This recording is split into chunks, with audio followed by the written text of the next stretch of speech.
Hey, and welcome. Let me move over here a little bit. Welcome to Monday Grades on Tuesday morning. I had an appointment I had to attend, but enough with that. Let's jump right in here. A plus grade is an easy decision. Jalen Hurts, 29 out of 39, completed over 74% of his attempts for 380 yards, 3 touchdowns, 0 picks, had a 130.3 passer rating that led the entire week 13 quarterback field, 9.7 yards per attempt, 10.1 air yards per attempt, 51.7% of his attempts or his completions went for first downs. He also added 5 carries for 12 yards and a touchdown on the ground, and they won that game over Tennessee in maybe a wild card type matchup, but they won't be playing in the wild card round over the Titans 35-10. But then we get down to Joe Burrows, now 3-0 against the Chiefs, the only team and the only quarterback to post a perfect record against Andy Reid and Patrick Mahomes of 100% winning percentage, and it's 5 out of 31, 80.6 completion percentage. The Chiefs are playing rookies at the perimeter corner positions, but you just can't downgrade what he did. 286 passing yards, 2 touchdowns, 126.6 passer rating. He averaged 9.2 yards per attempt, only 7.7 air yards per attempt. We'll see that expand more as this coming week, definitely, as Jamar Chase gets further removed from that hip injury. But 60% of his completions went for first downs. And Joe Burrow, man, he's a sneaky ground guy. 11 carries, 46 yards, and a touchdown. They won that game 27-24 over the team with the best record in the AFC. A plus at running back is obvious. There were only 2 running backs that went for over 100 yards this past week, and I think there were only 7 or 8 running backs that had at least 10 carries that averaged more than 5 yards per carry or more. Josh Jacobs last week, 33 carries, 229 yards, 2 touchdowns, dominated, got the A plus. He gets the A plus again this week. 26, 144, 1, average 5.5 yards per carry. Not quite what he did last week, but and he didn't do anything through the air. Only two catches for 6 yards on his 2 targets. But he led all running backs in week 13 with 12 tackles, missed tackles, and he converted 5 first downs. So 23% of his attempts went for a touchdown or first 3 carries of 10 plus, which was 12%. And he had 20 touchdown yards or 14%. So from the volume to the efficiency, we go to Tony Pollard. So he had 12 carries, 91 yards, 2 touchdowns, averaged 7.6. He gets the A this week. 2 catches, 15 yards on 3 targets, did have 1 drop. But, this was a blowout, and Tony Pollard was just electric. 3 first downs, so 42% of his carries either went for a first down or a touchdown, and 3 runs of 10 plus. That's 25%. He had 42 touchdown yards, which was 46% of his total yardage. He forced 4 missed tackles. They won that game 54-19, just completely trashed the Colts. So A plus at wide receiver is the same A plus at wide receiver from last week. Amon-Ra St. Brown. 39 routes, 12 targets. He caught 11 for 114 yards and 2 touchdowns. So 9 of his receptions were first down. So 100% of his receptions were either a first down or a touchdown. He averaged 2.92 yards per route run.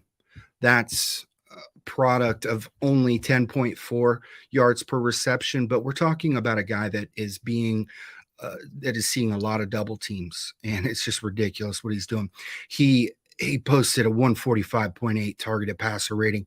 He's just a machine, and they won that game 40-14. He left one play after being dinged up, came back the next. AJ Brown, 40 routes, 9 targets, caught 8 for 119 yards, 2 touchdowns. So He gets the A grade this week. If I could give out 2 A+, he would definitely be it. And to be perfectly honest, I wish I could give out 3. I'm not going to, though. A.J. Brown gets the A. He had 5 first downs, 88% went for a touchdown or first. He averaged 2.98 yards per route run, 14.9 yards per reception, and a perfect 158.3 targeted passer rating. He also had another 42-yard touchdown called back when the toe of his foot touched the out of bounds line, which is just ridiculous. I hate that. But they won that game 35-10, and A.J. Brown pretty much put an emphatic stamp on the fact that he is just a beast, and that the Titans made a huge mistake. In my opinion, this has the potential to be the worst trade in NFL history. Okay, on to the B grades. We have Geno Smith, completed 28 out of 39 attempts. This guy is just unbelievable. He's been a top 5 quarterback since week 1 and completed 71.8% of his attempts. Totaled 367 yards, 3 touchdowns, 1 INT, a 116.1 passer rating, 9.4 yards per attempt, 7.8 air yards per attempt, which is a little lower than what we're used to. But we're talking about the Rams still. They don't have the same pass rush, but they do have some very good players in the secondary. 58% of his completions went for a first down, and they won that game 27-23. Justin Fields, this is the perfect example of when passer rating breaks down. So he completed 20 out of 25 attempts. That's 80% for 254 yards. He threw 2 interceptions, yes. But look at what he is doing with, the receiving options in his repertoire are just not. Yes, he's got Cole Kmet, a young developing tight end. He's got David Montgomery, a good receiving running back, but he's playing without Darnell Mooney. He's playing without a number 1. Chase Claypool is still learning the offense. It's just unbelievable what he's doing. Averaged 10.2 yards per attempt, 10.9 air yards per attempt. One of those interceptions came when he was being forced to throw towards the end of the game, trying to bring the team back. It's a new offense. Fields is still learning. He did add 6 carries for 71 yards and a touchdown. However, something happened after that touchdown. I haven't been able to watch this game yet. It's on my list. I'm going to do it today. But something happened, and after that 56-yard touchdown run, he only carried the ball once the rest of the game. It may be related to that shoulder, because he was going, and it was early when he ran that in. He was on pace to go crazy in this one. They lost that game 28-19. Yes, they've only got 3 wins, but here's the deal: they're going to be able to they're going to have the number 2 pick after the Texans, and they're going to be able to trade that for multiple firsts. So, things are going to be looking really good in Chicago a lot sooner than most might think. Okay, Samaje Perine. So he's the other guy that went for 100 yards this week, only 2. He had 21 carries, 106, no touchdowns, but he averaged 5 yards per carry.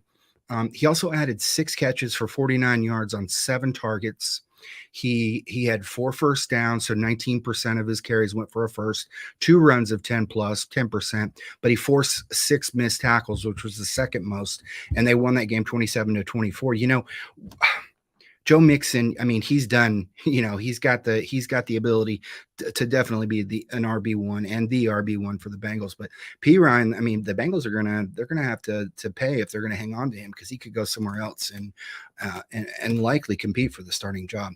Okay, Zonovan Knight, kind of crazy, but yeah, he was on the Millie Maker this week.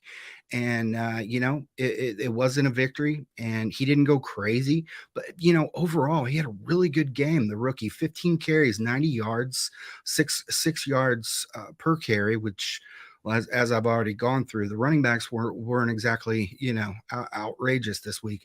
He caught all 5 of his targets for 28 yards. Really nice in PPR leagues. Only 2 for first downs, which is 13%. And only one run of 10+, but he did force 4 missed tackles. And of course, the Jets lost that 27-22. Staying in New York, Garrett Wilson, my boy, 54 routes. He had 14 targets. He caught 8 for 162 yards. No touchdowns, but that's okay. He still converted 7 first downs, 88% first down percentage there. 3.00 yards per route run, 97.9 targeted passer rating, but yeah, 20.3 yards per reception is just beautiful. I mean, this guy is not catching little dink and dunk stuff, and the fact that he's catching the ball through the air with a little air yardage, it just great for his yard after the catch ability. He's just a monster in that arena. Tyreek Hill, 34 routes, caught 13 targets, caught 9 for 146 yards and a touchdown. Cheetah converted 6 first downs, 78% first down or touchdown percentage. He had 40. He caught the touchdown was 45 yards, so 31% of his yards came on that reception. 4.29 yards per route run, 16.2 yards per reception, 92.6 targeted passer rating. They lost that game 33-17, and the absence of Armstead was just I mean felt across Miami's bench. It was a tough loss. They need their left tackle, and we saw a lot of things happen that normally would not have in that game. Tyler Huntley is our second half improvement player at quarterback. So in the first half, he completed 10 out of 14 attempts, which was 71%, had 85 passing yards, didn't throw a touchdown or an INT, 6.1 yards per attempt, but he only ran the ball twice for 4 yards after replacing Lamar Jackson's. But in the second half, he completed 17 out of 18 attempts. That's 94% for 102 yards. The one incompletion was an interception. That was to a player we'll talk about later. And his yards per attempt actually went down, but he did run the ball 8 times for 37 yards and a touchdown. It went down from 6.1 to 6 yards per attempt. But what Huntley did to take what the Broncos defense gave him, which don't confuse the fact they might not have a crazy good pass rush anymore, but their secondary is as good as most out there. They won that game 10-9, and it was all Huntley. Derek Carr. So in the first half, he completed 9 of 19 attempts, which is 47% for 129 yards, 0 touchdowns, 1 interception, only 6.8 yards per attempt. But in the second half, he shredded the Chargers, 7 out of 11. Yeah, it's not the greatest, 64% though. That's quite an improvement over 47, and 120, nearly as much yardage, 121 yards on nearly half of the attempts, 2 touchdowns, 11 yards per attempt, and they won that game 27-20. That probably crushes the Chargers' hopes at the playoffs. Rachaad White, first half, 3 carries, 21 yards, 7 yards per carry. He caught 3 passes for 9 yards on 4 targets. It was a really disappointing first half. Okay, second half, though. Yeah, Rachaad White's got work to do on the ground. But so he had 4 carries for 15 yards, 3.8. But he is, on a path to being the next Austin Eckler. 6 catches on 6 targets for 67 yards, including the game-tying touchdown, which led to the game-winning PAT, and they won that game 17-16. So the other half of the Derek Carr second half improvement extravaganza, Davante Adams. He's the other guy that deserves an A. And I had him there originally until I saw the second half. I knew he caught the 2 touchdowns, but first half, 15 routes, 3 catches, 67 yards on 5 targets, so 4.47 yards per route run, and this guy's just ridiculous. Second half, 15 routes, 5 catches, 110 yards, 2 touchdowns on 7 targets, and 7.33 yards per route run. It's just between Josh Jacobs and Davante Adams, it's just the entire offense. DK Metcalf. So first half, he had 18 routes. He caught 2 for 33 yards on 2 targets, 1.83 yards per route run. You know, you're going up against the Rams. They use one of the top 3 highest zone percentages, even though he was going across from Jalen Ramsey shadow. It's impossible for Ramsey to play his coverage and just trail Metcalf all over the field. Doesn't work that way. So Metcalf, he caught on. He was able to work away from Ramsey in the second half because Ramsey only gave up 1 reception to Metcalf the whole game, and it was the game-winning touchdown, but with 30 seconds to go. But the rest of the half, he worked away from Ramsey. Overall, 22 routes, 6 catches, 94 yards, and a touchdown. And it was on 6 targets. He caught all 8 of his targets in this game. So he went from a 1.83 yards per route run to 4.27, and they won that game. D grade. So, wow. Trevor Lawrence, my man, you were playing the Lions, and I invested between him and Jimmy Garoppolo. You guys just and I know Garoppolo broke a bone, so I'm not putting much blame on him. But Trevor Lawrence, man, what in the world? 17 completions out of 31 attempts. That's 54.8%, 179 passing yards. He threw a touchdown. Who really cares? To Evan Ingram, 82.6 passer rating, 5.8 yards per attempt. He had 7.7 air yards per attempt, 58.8% first down percentage, and he had 4 carries for 32 yards. Just where are the money throws? They're missing. D grade. That's what you get. They lost that game 40-14. Matt Ryan. It's going to be hard for him to find a contract out there to be a starter. 21 out of 37, 56.8%. Yeah, it's going up against Dallas, but this Colts team was supposed to be ready to compete. 233 yards. He completed. He connected on 2 touchdowns, but he threw 3 interceptions. He lost a fumble, and he should have thrown a 4th. He had a 59.9 passer rating. That's completely not a good representation of what we saw on the field. He averaged 6.3 yards per attempt, 6.8 air yards per attempt, and 52.3% first down rate, which was okay, but they lost that game 54-19. Travis Etienne, 13 carries, 54 yards, 4.2 yards per carry. Yeah, he gets a D here. It's the Lions. Their defense is improved, yeah, but the Lions give up a lot of fantasy points through the air to running backs, and he caught 3 of 3 targets for 12 yards. He had 2 first downs. He had only 1 run of 10 plus, and he forced 1 missed tackle. Yeah, the ground game fell flat outside of Trevor Lawrence. I mean, he very nearly caught up to Etienne to lead the team. Okay, Antonio Gibson, you get the D. 9 carries, 39 yards, 4.3 yards per carry. He had 2 first downs, 0 runs of 10 plus. He forced 1 missed tackle. It's not really those numbers that you get the D for. It's that you only caught 2 passes for 20 yards on 3 targets. That game tied 20-20. Ugh, it was just disgusting. Mark Andrews, 43 routes, 8 targets. He caught 4 for 53 yards, 2 first downs, 1.23 yards per route run, 13.3 yards per reception, a 31.8 targeted passer rating, because one of those throws he allowed to be intercepted. And you know, when you're paying around 6.6K for Mark Andrews in DFS, you expect quite a bit more there. And they barely won that game, and it had nothing to do with him. Nico Collins, 28 routes. You know, I want to walk this one back a little bit. I forgot about the touchdown, but you know what? I'm still okay here with going with a D, maybe a C, but you know, solid C minus.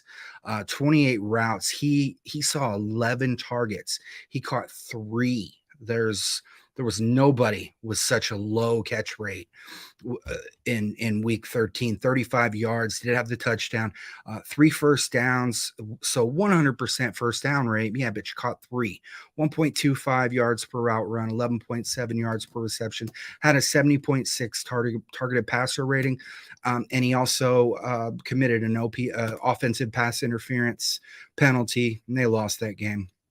Deshaun Watson gets the F. Okay, he's coming back from a huge layoff, and I'm not going to make any personal attacks on the guy for what he does in his free time. That's not in my job description.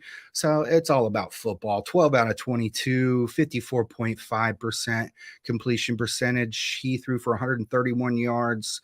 And 0 touchdowns, 1 interception, a 53.4 passer rating, 6 yards per attempt, 7.7 air yards per attempt. He ran 7 times for 21 yards. They won that game 27-14. And just, really, I mean, you have to expect that Jacoby Brissett standing on the sideline, just kind of kicking the ground, just like he deserved to be in there. But yeah, there's like 180 plus million guaranteed dollars to or reasons for that not to happen, and it's not happening anytime soon, short of a Watson injury. Kyle Allen, he gets the other F, and is it time to maybe put your your opening day starter back in the game? I mean, geez, Kyle Allen, 20 completions, 39 attempts, and don't give me he doesn't have wide receivers. Look what Justin Fields is doing.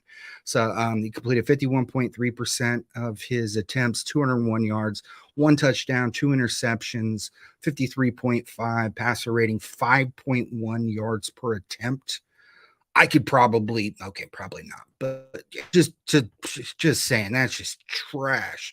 9.5 air yards per attempt, 50% first down percentage, and they lost that game. No shock there. Derrick Henry, man, he's been bad the last 2 weeks. So last week, 11 carries, 32 yards. This week, 11 carries, 30 yards. 2.7 yards per carry. He's averaging 2.8 the last 2 weeks combined. 0 first downs, 0 runs of 10 plus, 0 missed tackles. He caught 2 passes for 8 yards on 3 targets. You lost 35-10 against a Philadelphia defense that, gives up quite a bit on the ground. And Jordan Davis, he returned, but he left again. He was banged up. There's no excuse for it. Aaron Jones, again, you're going up against the Bears. The Bears have been just bleeding fantasy points to running backs. And I know he left for a few plays with injury, but he was back, and he averaged 1.6 yards per carry. That's 9 carries, 26 yards, 1 first down, 1 run of 10 plus, 2 missed tackles against the Bears. He caught 5. Well, actually, the Bears aren't that bad at tackling fundamentals, but still, point made. He caught 5 out of 5 targets. Great. He turned them into 24 yards. Just a terrible game for Aaron Jones, and he gets an F. They're lucky they won that game, because Christian Watson did most of the work. Zay Jones, I mean, we haven't gotten to the face plant of the week, the rookie face plant, but Zay Jones gets the overall F minus, man. 33 routes, 6 targets. He caught 2 for 16 yards. Maybe that injury was leaked over. Well, don't play then. He had 0 first downs. He averaged 0.48 yards per route run, a 42.4 targeted passer rating, and he dropped 3 catchable balls. Nobody else, I don't think anyone else even caught 2. And he dropped 3. They lost this game 40-14. Rookie face plant of the week. That's okay. He's going to turn it around this week. And because I'm expecting a Marlon Humphrey shadow over Deontay Johnson. But the rookie face plant of the week for week 13 is George Pickens. 27 routes, 2 targets. He caught 1 for 2 yards. That's 0.07 yards per route run, 56.3 targeted passer rating. They won that game 19-16. That's all for Monday grades on Tuesday. I'll be back next week. Please join in and listen to what I think about the week 14 action.